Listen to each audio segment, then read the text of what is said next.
आशा करता हूँ आप सब बहुत अच्छे होंगे। मेरा नाम है सिद्धांत अग्निहोत्री, स्टडी आईक्यू पे आपका बहुत बहुत स्वागत है। दोस्तों ये द हिंदू का आर्टिकल है, बहुत ही अच्छा आर्टिकल है। इसमें अर्बन एम्प्लॉयमेंट क्राइसिस को बताया है, तो हम देखेंगे प्रॉब्लम्स क्या है और इसका सोल्यूशंस क्या है।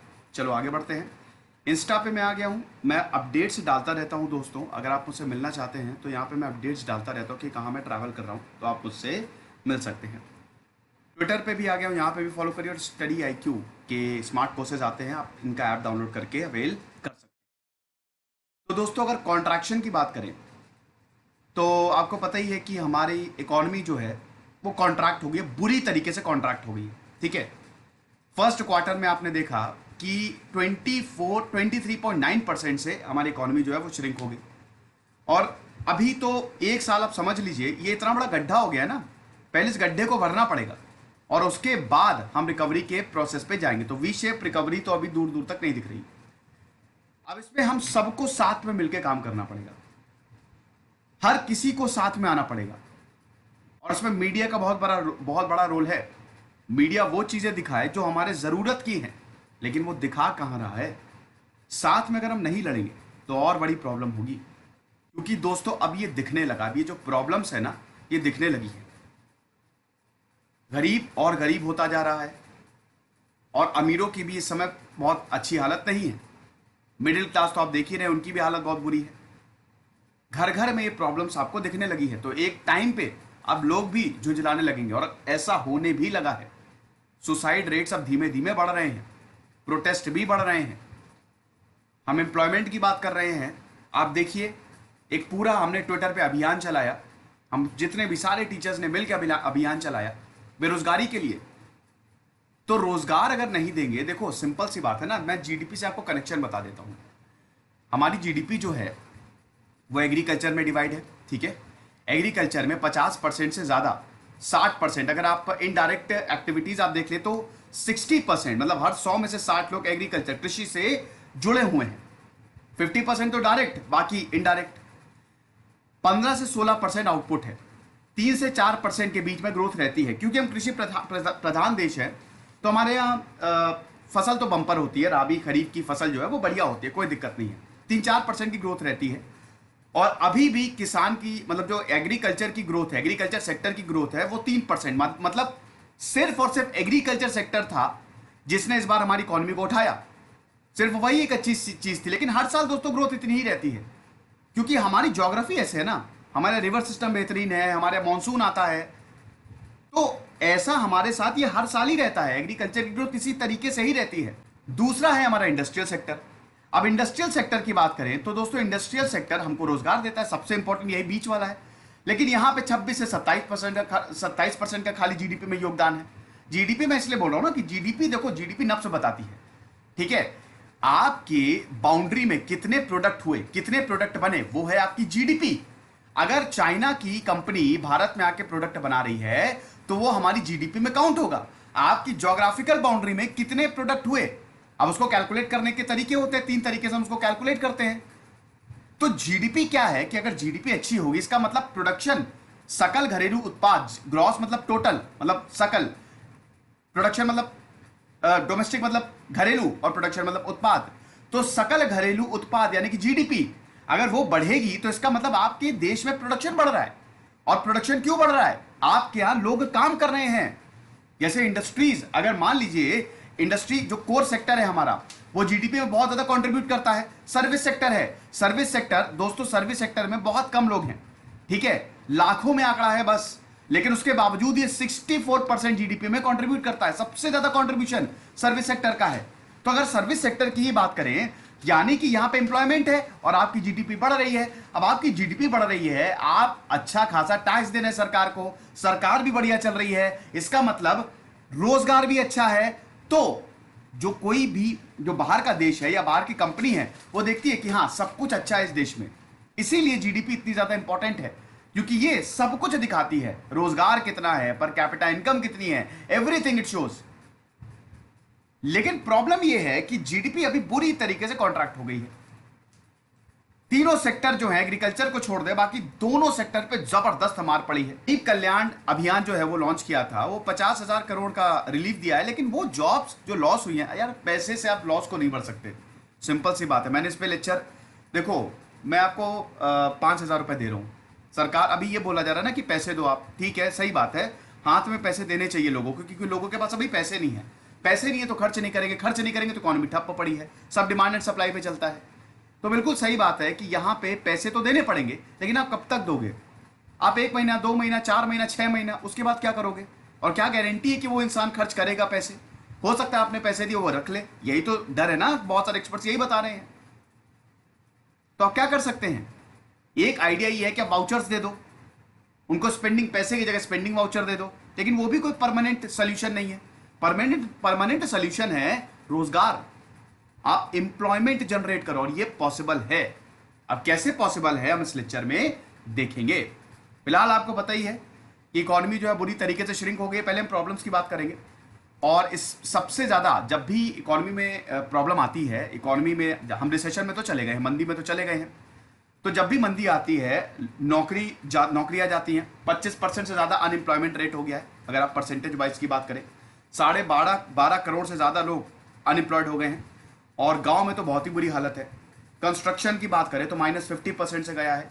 ट्रेड होटल जो कि सर्विस सेक्टर में आते हैं -47%, मैन्युफैक्चरिंग -39%, -23%। ये सब रोजगार जनरेट करते हैं।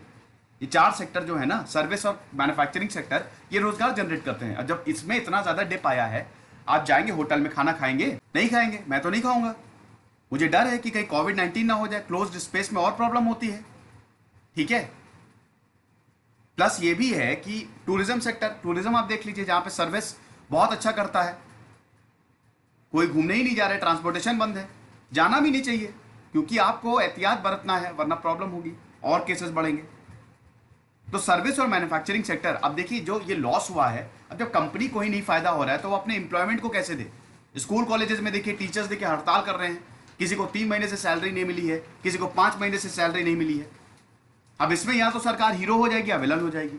अब ये सरकार के पास बहुत बढ़िया, बीजेपी सरकार के पास बहुत बढ़िया मौका है कि कुछ ऐसा कर दे कि वो हीरो हो जाए, और अगर वो नहीं कर रही है तो वो विलन हो जाएगी। अब अभी तक जिस तरीके से आगे बढ़ा गया है, वो कोई बहुत आशा तो जगाता नहीं है। ये और प्रॉब्लम ही, ये तो टेंशन ही बल्कि और ज्यादा देता है। आप देखिए डेली रिपोर्ट जो आ रही है, खतरनाक है ये। तो हमको करना क्या है?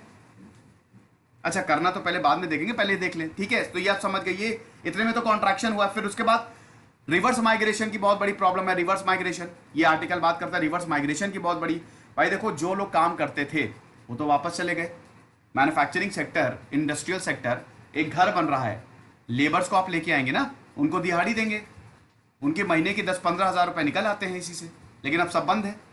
मैन्युफैक्चरिंग सेक्टर -50% से, कंस्ट्रक्शन सेक्टर -50% से अगर गया है, मतलब -50, माइनस, आप समझ रहे हैं ना, ये जीरो है, ये -50 हो गया है, ठीक है।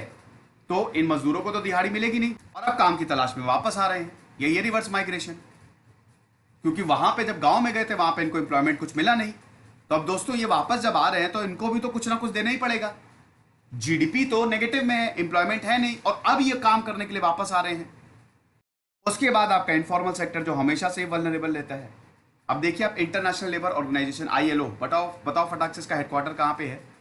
भारत में जो लेबर फोर्स है 535 मिलियन है, ठीक है। 53 करोड़ लोग जो हैं वो लेबर फोर्स है इंडिया की, 2019 का ये आंकड़ा है, जिसमें से 40 करोड़, 53 करोड़ में से 40 करोड़, 398.6 मिलियन जो है, they have poor quality of jobs. आप देख सकते हैं 53 करोड़ में से 40 crore they are informal sector, यानी कि भारत का 40% तो इनफॉर्मल सेक्टर, 40% के ज्यादा इनफॉर्मल सेक्टर से है।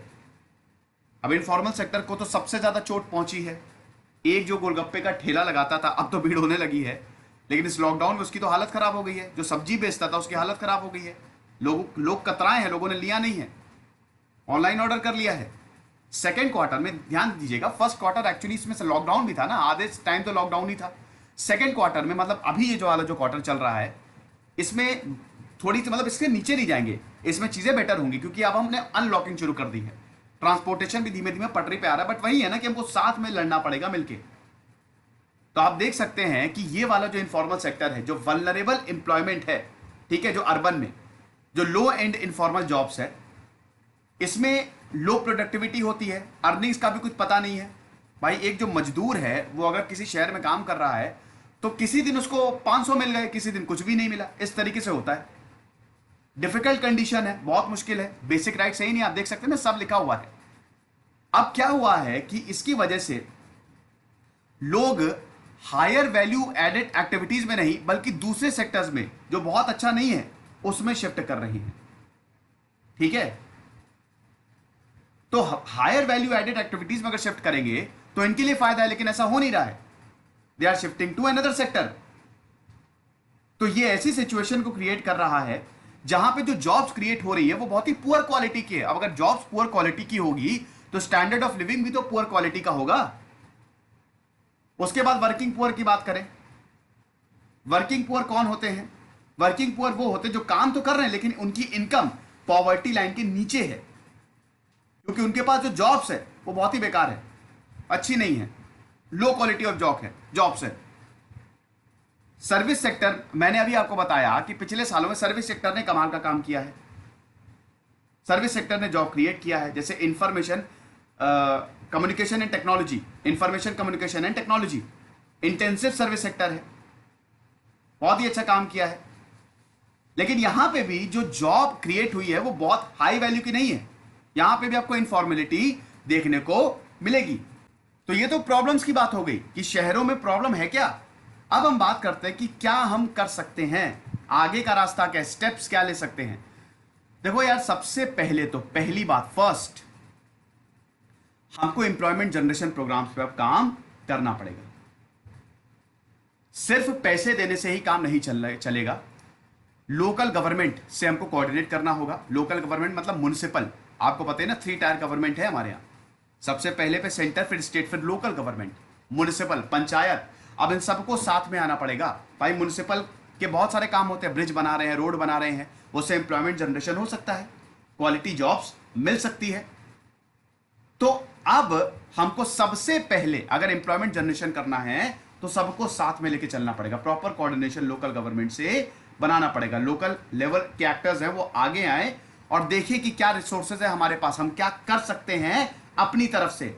Resource mobilisation is very very important and it could be enabled by the formation of local alliances, जैसा इसमें लिखा है, देखिए।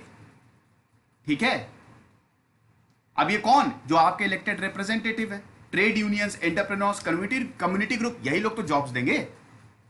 एक जो मान लीजिए कि ग्रुप है, ठीक है, और उसको जॉब चाहिए, वो इनफॉर्मल सेक्टर से आ रहा है, शहर में काम कर रहा है, तो उसको जॉब कौन देगा? जो इलेक्ट होके आए हैं, जिनको हमने इलेक्ट करके भेजा है, जो ट्रेड यूनियंस है। ट्रेड यूनियंस इन सब की बात सुनते हैं, एंटरप्रेन्योर्स हैं, कम्युनिटी ग्रुप्स, इन सबको साथ में आगे आना पड़ेगा, तभी कुछ होगा। सेकेंड, हमको अर्बन इंफ्रास्ट्रक्चर को प्रायोरिटाइज करना पड़ेगा, क्योंकि अर्बन इंफ्रास्ट्रक्चर की बात करें, शहरों में जो इंफ्रास्ट्रक्चर है, बड़ी बड़ी बिल्डिंग से बनती है ना, अच्छा खासा इन्वेस्टमेंट होता है यहां पे। तो सबसे पहले हमको जो डिजाइन और इंप्लीमेंट करना पड़ेगा इंटेंसिव इन्वेस्टमेंट पॉलिसी को, ताकि इंफ्रास्ट्रक्चर जो है वो आगे बढ़े। अब इसमें private investment is very very important, लेकिन प्राइवेट, यहां पीपीपी, पब्लिक प्राइवेट पार्टनरशिप हो तो बहुत अच्छा है। दोनों लोग साथ में मिलकर काम करें, यहां पे सरकार भी मिलकर काम करे, प्राइवेट को इस समय थोड़ा अपने बारे में सोचना छोड़ना पड़ेगा। प्राइवेट जो है अपने बारे में सोचता है, प्रॉफिट के बारे में सोचता है, लेकिन उसको अब देश के बारे में, मैंने बताया ना कि हम सबको अब साथ में मिलकर चलना है। भूल जाइए मीडिया को। सबसे ज्यादा डिसअपॉइंटमेंट अगर किसी को देख के होता वो मीडिया को होता है। उसने इतनी घटिया, इतना बेकार, इतना बकवास काम किया है दोस्तों, शर्म आती है देख के कि ऐसा मीडिया है। मेन स्ट्रीम मीडिया की बात कर रहा हूं। आप देखिए इतनी प्रॉब्लम्स है, इतनी ज्यादा दिक्कतें हैं, ये दिखाता ही नहीं है।